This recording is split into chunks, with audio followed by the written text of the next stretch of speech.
Hello everyone! So, this is Edmond, Mindaros Channel, at sa videong ito ay pag-uusapan natin at i-guide ko kayo on how to pay in advance TikTok Pay Later bill using GCash. May outstanding bills ka ba sa iyong TikTok Pay Later at gusto mo agad bayaran gamit lang yung ating GCash wallet? Yes, may option naman yan kung paano tayo magbayad ng early repayment. Kaya kung hindi mo kabisado kung paano yan gawin, stay tuned ka lang at start na natin.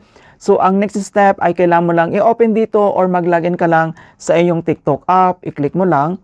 Dito lang sa ating TikTok profile homepage. Dito lang sa baba, kailangan mo lang i-select dito yung shop.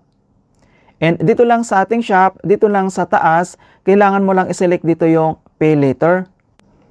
And madadirect agad tayo dito sa ating TikTok Pay Later. Makikita mo naman dito yung credit availables.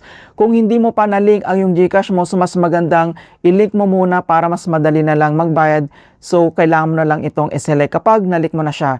Ilalagay ko sa description box ang recent ko lang na upload na tutorials regarding dito kung paano ba mag-link and then mag-remove ng payment method dito lang sa TikTok Pay Later. So, dito naman sa kanyang payment method, para mahanap natin yan, dito lang sa top right corner, i-click mo lang dito yung icon settings.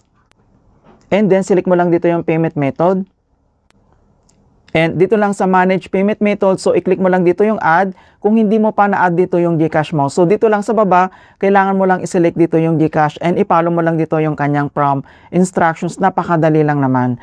Alright, so since nagamit na natin itong ating TikTok Pay Later credit and then may bill tayo na kailangan bayaran in advance.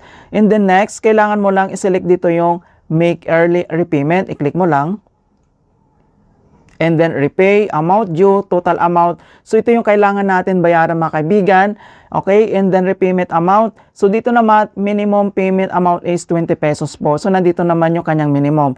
So next, dito lang sa kanyang repayment amount, i-click mo lang. Enter lang natin itong total amount na babayaran natin dito.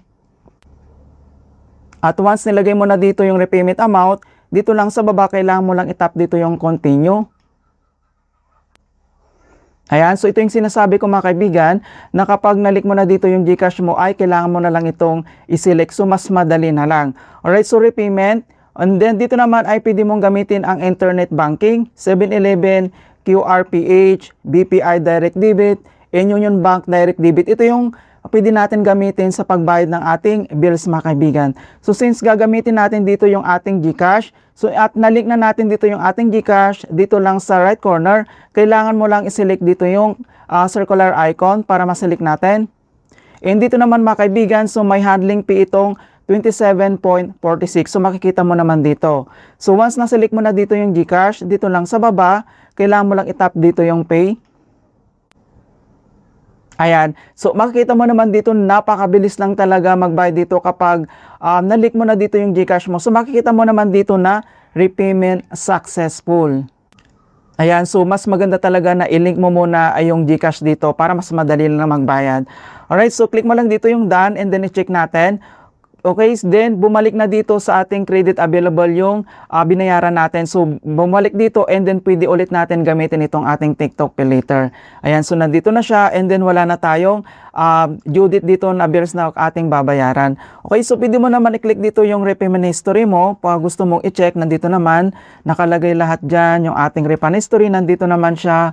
Or ito naman yung kanyang all statement, i-click mo lang and makikita mo naman dito. Ayan, so yung unpaid or yung paid mo, nandito naman lahat, all details. Alright, so ganoon lang po kasimple mga kaibigan kung paano tayo magbayad ng early repayment ng ating TikTok Pay Later bills. In hope na nakapagbigay ako ng konting kalaman at guide tungkol sa TikTok app tutorials. Thank you guys and see you in my next tutorials.